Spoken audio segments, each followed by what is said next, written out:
So students, in last class we had a discussion about trachea in particular, where we said that trachea is a windpipe through which air passes towards lungs, and the same trachea divides into two parts, that is left and right primary bronchi, and it further branch into secondary and tertiary bronchi, bronchioles, and ultimately leads to alveoli, right? Now all these branchings and all these alveoli present within the structure called lungs. Is it okay? Now lungs, as we said, is a primary organ for gaseous exchange in humans, and here in next topic or in this topic we are particularly concerned with all the required details of lungs. So have a proper focus on the written thing. क्या लिखा है यहाँ पे कि humans में there is a pair of lungs. सबको पता है कि हमारे पास दो लंग्स है, लेफ्ट एंड राइट. ठीक, और कहाँ प्रेजेंट है ये लंग्स? थोरैसिक कैविटी में. ठीक है ना. थोरैसिक कैविटी किस कैविटी को कहते हैं? थोरैसिक कैविटी किस कैविटी को कहते हैं? तो थोरैसिक कैविटी हम उस जगह को कहते हैं जो नेक के नीचे है, राइट, और इस जगह तक, मतलब जहां तक हम कहें for just in general purpose कि रिब्स जहां तक है. ठीक है ना. ये जो हिस्सा है इसे हम थोरैक्स कहते हैं, और इसके अंदर की जो कैविटी है उसे हम थोरैसिक कैविटी कहते हैं, राइट. अब इस थोरैसिक कैविटी को अगर हम देखें तो अब हमको सिंपल सा एक गणित समझ में आता है कि यहाँ जो है बीच में ये क्या है? यहाँ पे जो बोन होता है उसे कहते हैं sternum. What it is called? It is called sternum. तो ये कहाँ की तरफ है? एंटेरियरली, सामने की तरफ, राइट. पीछे क्या है? स्टर्नम के पीछे मतलब रिब्स जो है वो आगे की तरफ इस स्टर्नम से अटैच्ड है, पीछे की तरफ किससे अटैच्ड है? पीछे की तरफ वो अटैच्ड है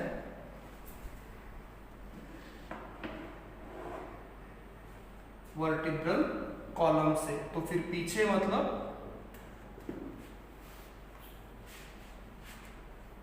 पोस्टेरियरली, थोरैसिक कैविटी के पीछे मतलब posteriorly it is lined by vertebral column, anteriorly आगे की तरफ it is lined by sternum, और नीचे कौन है?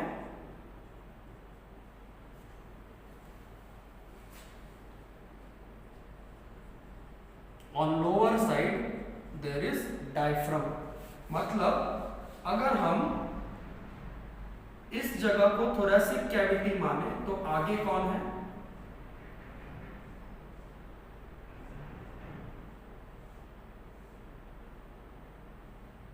स्टर्नम, पीछे वर्टिब्रल कॉलम, और नीचे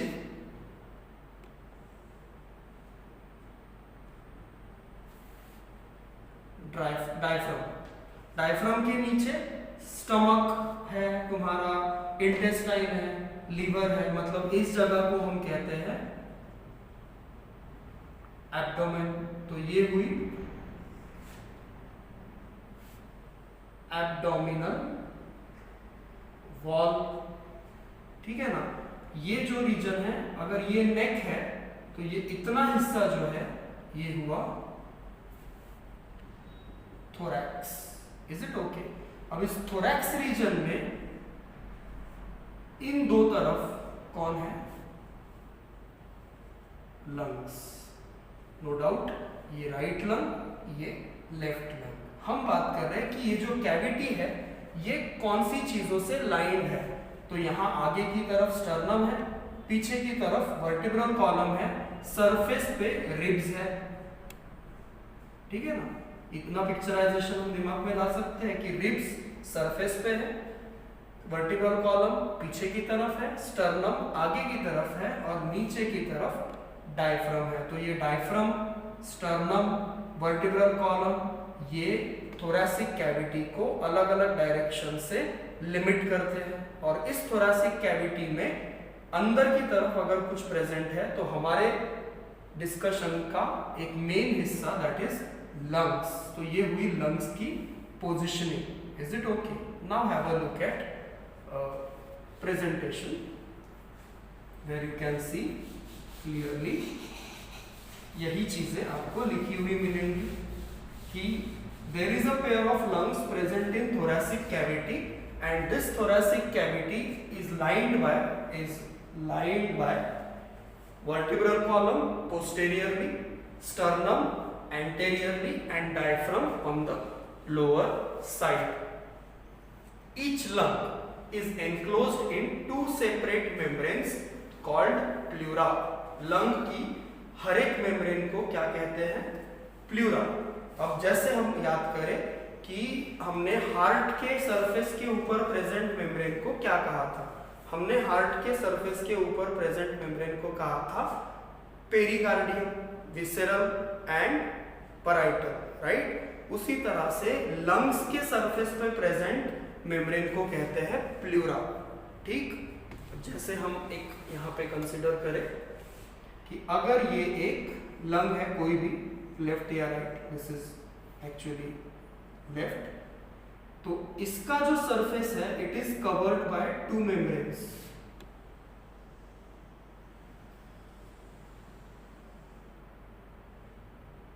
is it okay?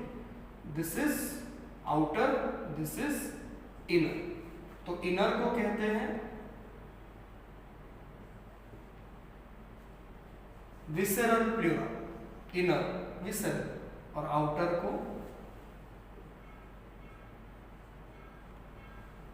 parietal pleura. This is outer, this is inner. और इनका मेन फंक्शन है लंग्स के स्ट्रक्चर का प्रोटेक्शन। रहा सवाल इन दो मेम्ब्रेन्स या इन दो लेयर्स या कवर्स के बीच की स्पेस, इस स्पेस को कहते हैं प्लूरल स्पेस या फिर प्लूरल कैविटी। और ये खाली नहीं होती, जैसे वहां पे हार्ट में भी कौन सा फ्लूइड होता है? Pericardial fluid. उसी तरह से लुब्रिकेशन प्रोवाइड करने के लिए और मैकेनिकल शॉक्स या मैकेनिकल इंजरी रोकने के लिए इस लंग्स के सरफेस के ऊपर प्रेजेंट इस प्लूरल स्पेस में भी फ्लूइड प्रेजेंट होता है, जो कि एक ECF कैटेगरी के फ्लूइड में आएगा, राइट? हमने पढ़ा है intracellular fluid and extracellular fluid. तो this is extracellular fluid called as pleural fluid. Is it okay? It's simple. Pleural fluid is a name because it is present in a space between two pleura, that is parietal and visceral, in a space called pleural space, and function is to provide lubrication and avoiding mechanical injury or mechanical shock, right? Now if you look at the thing that is written, the same thing you can see. A narrow space is enclosed between parietal and visceral pleura. What is parietal and visceral pleura? They are outer and inner coverings present over the surface of lungs, and this space is called pleural cavity, which is filled with pleural fluid, and its function is to lubricate the two membranes as well as I said, to avoid mechanical injury or mechanical shocks. Now a very important thing, the next thing, see the thing and then the diagram. Just focus on one point at a time. First point that you can see is there is a partition or space that lies between two lungs. दो lungs के बीच हमको एक जगह देखने को मिलती है या space देखने को मिलती है. I am not talking about a space that is present between pleural membranes. That is done. We are now talking about a space or area that is present between two lungs. Is it okay? Now जो space या जो जगह कहाँ पाई जाती है? दो lungs के बीच में, उसे कहते हैं mediastinum. Remember the term, it is important. And this space, ये जो जगह है उसमें क्या क्या लाई करता है या क्या क्या प्रेजेंट होता है? Heart, food pipe, wind pipe, thymus, thoracic duct, इनमें से हर एक चीज इसको छोड़ के हम पढ़ चुके हैं। एसोफेगस, फूड पाइप, इसका मेंशन जरूर हुआ है। तो एसोफेगस हो गया, विंड पाइप हो गया, थोरैसिक डक्ट जो कि हमने लिम्फेटिक सिस्टम में पढ़ा था, थाइमस जो कि हमने ह्यूमन हेल्थ एंड डिसीजेस में प्राइमरी लिम्फॉइड ऑर्गन के तौर पे पढ़ा है, और हार्ट जो कि हमने सर्कुलेटरी सिस्टम में पढ़ा है। पोजीशनिंग जो है इनकी, या इनकी जो लोकेशन है वो किसके बीच में है? दो लंग्स के बीच में जो जगह है उसमें, मतलब पर्टिकुलरली मेडियास्टिनम में। डायग्राम में अगर आप देखो इसी चीज को, तो ये जो स्पेस है, ये वाली स्पेस, ये वाली स्पेस जो है इसे हम कहते हैं, यहाँ आपको मिलेगा, this is what called mediastinum. अब इस जगह को देखो, ये जो लेफ्ट लंग है, this is what? Left lung. इस लेफ्ट लंग में एक नॉच है या एक डिप्रेशन है। ये डिप्रेशन कौन से ऑर्गन के लिए है? इसे कहते हैं कार्डियक नॉच। कार्डियक क्यों? क्योंकि यहीं पे पाया जाता है हार्ट। बिकॉज उस जगह में हार्ट फिट होता है, दैट स्पेस और दैट नॉच और depression is called as cardiac notch. It is lying on the left side, as you know that heart is present on the left side, right? Then हमको इसी जगह पे और कौन सी चीजें मिलेंगी? ये देखो, ये ट्रैकिया है, इसके पीछे फूड पाइप, इधर थाइमस होगा, इधर थोरैसिक डक्ट होगी, ठीक? ये सारी चीजें इन दो लंग्स के बीच की स्पेस में पाई जाती है, जिसे हम मेडियास्टिनम कहते हैं। Is it okay? This is important term. You should remember it. Now again focus on the second point. Externally lungs are soft, spongy and elastic. Lungs जो होते हैं वो distensible organs है, मतलब वो swell होते हैं और फिर से अपनी original position पे आ सकते हैं, right? इसीलिए हम कह रहे हैं कि externally lungs are soft, spongy and elastic. Elastic होना जरूरी है क्योंकि they involve in ब्रीदिंग। तो जब सांस अंदर आएगी तो दे शुड स्वेल, एंड सांस बाहर निकालने के लिए they should come back to their original position, और you can say they should compress. तो ये जो स्वेलिंग और कॉम्प्रेसिबिलिटी है, इसी को हम फ्लेक्सिबिलिटी कहते हैं या इलास्टिसिटी कहते हैं, जो उनमें होना एक जरूरी चीज है। Then as you can see the third thing, ये बहुत जनरल सी चीज है जो हमको याद रखनी है कि लंग्स का सरफेस जो मेडियास्टिनम की तरफ है। अब मेडियास्टिनम क्या है, इसके पहले पॉइंट में हम देख चुके हैं। तो लंग्स का जो सरफेस मेडियास्टिनम की तरफ है उसे हम कौन सा सरफेस कहते हैं? Median surface. और लंग्स का जो सरफेस रिब्स की तरफ है उसे हम क्या कहते हैं? Coastal surface. Just have a look at the diagram. अगर ये लंग्स है तो ये जो सरफेस है, साइड व्यू या साइड का सरफेस, अब ये 2 डायमेंशनल डायग्राम है, सो यू शुड इमेजिनाइज कि लंग्स का ये मेडियास्टिनम की तरफ का जो सरफेस है दैट इज मीडियन सरफेस। ये मीडियन सरफेस है। और लंग्स का जो ये ऊपर वाला सरफेस है, ये ऊपर वाला है, मतलब इसके ऊपर क्या है? Ribs. This you should picturise in your mind कि रिब्स लंग्स को प्रोटेक्ट करते हैं। तो रिब्स के नीचे का ये लंग्स का जो सरफेस है इसे कहते हैं कोस्टल सरफेस, और ये जो साइड वाला सरफेस है मेडियास्टिनम की तरफ इसे कहते हैं median surface. That you should understand कि मीडियन सरफेस मतलब क्या और कोस्टल सरफेस मतलब क्या। मीडियन सरफेस मतलब मेडियास्टिनम की तरफ वाला और कोस्टल सरफेस मतलब रिब्स के नीचे वाला।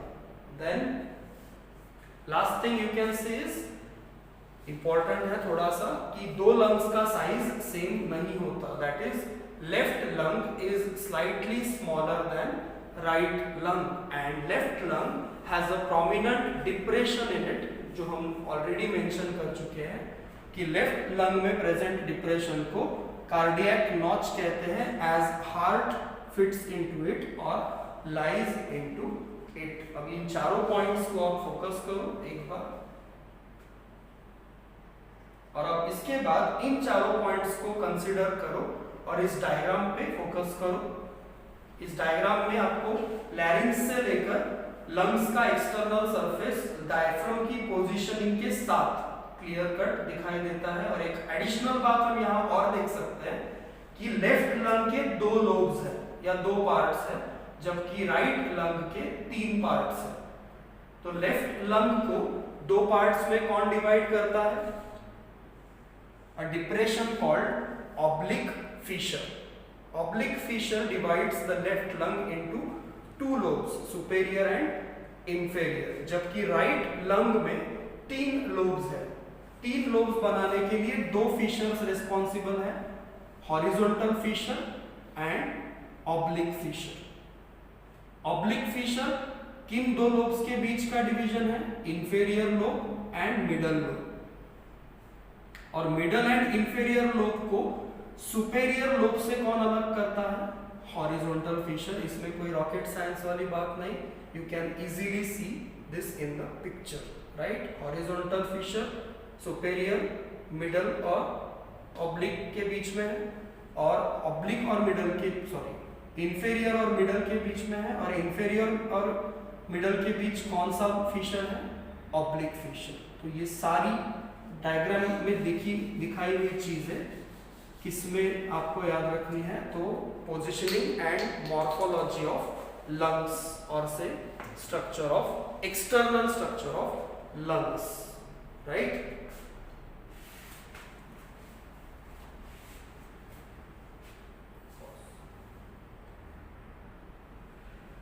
नेक्स्ट स्लाइड या नेक्स्ट डिस्कशन में आपको देखने को मिलता है कि हम ये पहले भी बोल चुके हैं, अगर आप याद करो तो हमने थोड़ी स्लाइड्स पहले एक डायग्राम देखी थी ट्रैकिया के लिए, जिसमें हमने कहा था कि trachea divides into right and left primary bronchi, they further divides into tertiary, secondary tertiary bronchi, then bronchioles, then ultimately lead to alveoli. वो चीज यहाँ पे रिटन फॉर्म में हमको देखने को मिलती है। देखो कि internally each primary bronchi gives rise to smaller and thinner secondary and tertiary bronchi inside lungs. They are also supported by cartilaginous ring. This is already done. Then the tertiary bronchi further subdivide into small branches called bronchioles. The bronchioles are tubular and not supported by cartilaginous rings. Bronchi जो है कहाँ तक? Tertiary तक, primary, secondary और tertiary bronchi तक कौन present होती है?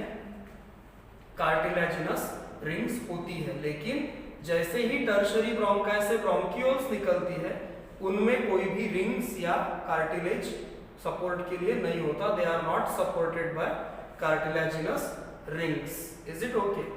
दीज ब्रोंकियोल्स फर्दर ब्रांच, मतलब ये ब्रोंकियोल्स और ब्रांच होती है, और ultimately they lead to a small tubular structures, that is alveolar ducts, and these alveolar ducts then lead to alveoli, right। अब एक बार अगर आपको देखना है तो फिर से इस डायग्राम पे फोकस करें। ये देखो यहाँ पे primary bronchi, secondary, tertiary bronchi, finally it's bronchiole, and bronchiole is leading to alveolar duct, and alveolar duct is leading to alveoli, right. अब हमने तो एक अल्वियोलाई के बात की थी। ऑन एन एवरेज एक हेल्दी पर्सन के लंग्स में टोटल मिला के कितनी अल्वियोलाई होते हैं? अल्वियोलाई मतलब ये नहीं, अल्वियोलाई मतलब ये बंच लाइक स्ट्रक्चर, ये इसका यूनिट है, हम इसकी बात कर रहे हैं। अल्वियोलाई कितने हैं? दोनों लंग्स मिला के लगभग 300 मिलियन, जहां पे 1 मिलियन मतलब 10 lakhs होता है। तो 10 लाख का मतलब अगर 1 मिलियन है, तो यू कैन कैलकुलेट कि there are about 300 million alveoli combined in 2 lungs of an healthy adult person, and all of them are involved in a single common activity that is gaseous exchange.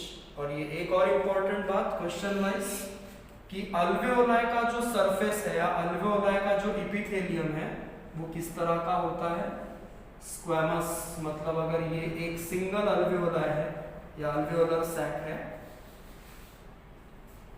अगर ये एक single अल्वेओलर sac है तो इसका inner epithelium flat sales से बना हुआ है, ठीक है ना।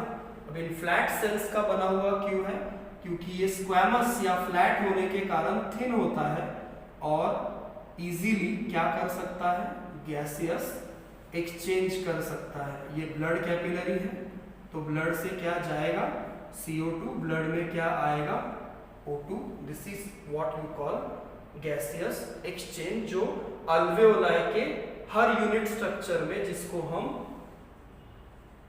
अल्वेओलस कहते हैं, उसमें होता है। क्यों हो पाता है, because there is a present of thin squamous epithelium which can easily cause exchange of gases, as diffusion is easy through flat and thin epithelial cells. Is it okay? Now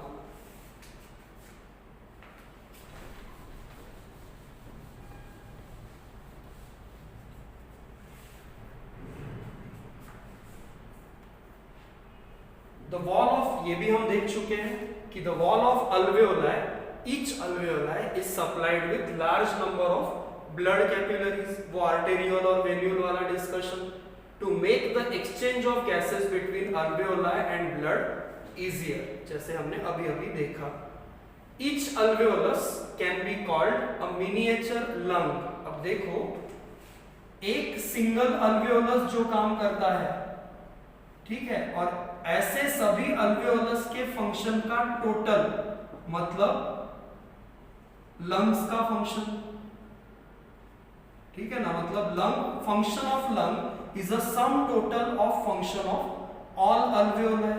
therefore वहां क्या लिखा है कि each alveolus और air saccule can be called a miniature lung where exchange of gases occurs, right. अब last में एक overview पूरी रेस्पिरेशन की प्रोसेस का, कि ओवरऑल रेस्पिरेशन की प्रोसेस में क्या क्या होता है, क्योंकि इसके बाद जो टॉपिक हमने पढ़ना है वो है मैकेनिज्म ऑफ ब्रीदिंग, जिसमें हम डिटेल में मैकेनिज्म किसका पढ़ेंगे, ब्रीदिंग का। हमको लगता है कि क्या सांस लेना, सांस बाहर निकालना, बट इस तरह की बात नहीं है।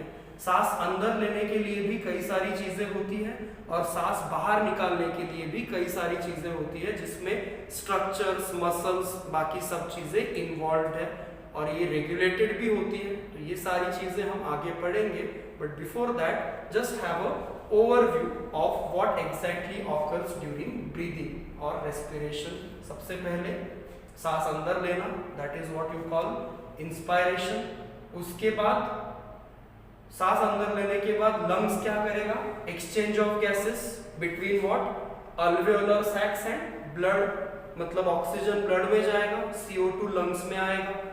जो ब्लड में गया हुआ ऑक्सीजन है, मतलब ऑक्सीजनेटेड ब्लड क्या करेगा, ब्लड ट्रांसपोर्ट करेगा उस ऑक्सीजन को डिफरेंट टिश्यूज में, और उन टिश्यूज में बना हुआ CO2 या फाउल गैसेस अपने अंदर लेगा। चौथी step, exchange of gases at the level of tissues, that is diffusion of oxygen into the tissue and carbon dioxide from tissues into the blood। वो ब्लड फिर से लंग्स के पास आएगा और लंग्स क्या करेगा, उस फाउल गैसेस को बाहर निकालेगा, मतलब एक्सपायरेशन होगा। तो inspiration, exchange at the level of lungs, transport, exchange at the level of tissues and expiration. ये 5 चीजें कुल मिला के एक सिंगल साइकिल ऑफ रेस्पिरेशन में होती है। इन पांचों को एक बार आप प्रॉपरली पढ़ो।